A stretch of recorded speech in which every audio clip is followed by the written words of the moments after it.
Et ce soir, nous recevons Philippe Bernachon, chocolatier lyonnais. Bonsoir, Bonsoir. Philippe Bernachon. Un nouveau défi pour vous cette semaine avec l'ouverture de cette nouvelle boutique, mais à Paris cette fois. Pourquoi avoir choisi de vous implanter dans la capitale ? Parce que déjà notre papa, c'était un de ses souhaits il y a longtemps d'ouvrir une boutique à Paris. Et puis avec mes sœurs, on préférait ouvrir une deuxième boutique on va dire, hors de Lyon que d'ouvrir une deuxième boutique à Lyon. Donc pour ça à Paris. Ce sera à Paris, donc cette nouvelle boutique. On va retrouver tout de même la même chose qu'à Lyon, la même gamme de chocolat. Il va y avoir également les pâtisseries où il y a des petites nuances. Alors il y a tous les chocolats, il y a la pâte à tartiner, mais il n'y a pas de pâtisserie. Parce que c'était trop compliqué au niveau logistique de faire monter la pâtisserie à Paris, donc il y a uniquement le chocolat. Uniquement le chocolat, vous avez ouvert cette semaine, on l'a dit. Les premiers retours des Parisiens, ils sont plutôt contents de vous voir arriver dans la capitale. Oui, ils sont très contents. Mais il y a déjà plein de Lyonnais qui sont là-bas, donc qui sont contents de nous retrouver. Et puis il y a tous les curieux qui forcément viennent goûter et apprécier, j'espère. Alors il y a un mois, c'est la brasserie Bocuse qui a ouvert également à Paris pour la première fois. Maintenant, c'est à votre tour, la gastronomie lyonnaise donc, qui a décidé de partir à l'assaut de Paris. C'est une coïncidence que ça arrive en même temps ? Oui, c'est une coïncidence, tout à fait. Mais après, c'est une suite logique des développements des maisons et je trouve ça plutôt intéressant.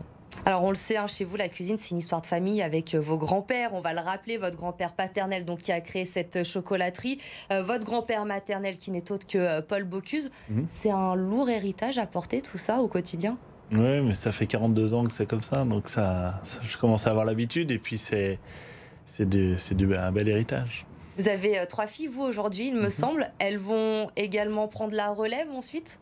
C'est un souhait, pas forcément. On le verra. Elles feront déjà ce qu'elles voudront. Et puis, s'il y en a une ou deux ou trois qui désirent intégrer l'entreprise, on verra à ce moment-là. Alors Philippe Bernachon, on rentre évidemment pour vous dans une période de l'année très importante avec les fêtes de fin d'année qui vont arriver. Les tendances cette année, ça va être quoi niveau chocolat pour ces fêtes de Noël ? Alors chez Bernachon, c'est toujours très classique parce qu'on est une maison classique et les gens viennent chercher le classique chez nous. Donc on reste sur les bases qui ont fait les fondamentaux de la maison, donc les palais d'or, les pralinés noisettes, de la nougatine, de la pâte d'amande, mais des choses très classiques. Au niveau des bûches, peut-être des nouveautés cette année ? Oui, il y aura une nouveauté avec un chocolat et puis un brownie, mais ça reste quand même des choses pas du tout modernes comme certains de chez mes confrères. Vous avez énormément de demandes pendant les fêtes de Noël. C'est votre période de l'année où vous réalisez votre plus gros chiffre d'affaires. En fait, on va faire un tiers du chiffre d'affaires en 3 semaines. Donc, parce qu'à ce moment-là, il y a beaucoup de travail en pâtisserie, beaucoup de travail en chocolaterie. Donc, c'est pour ça que c'est très important.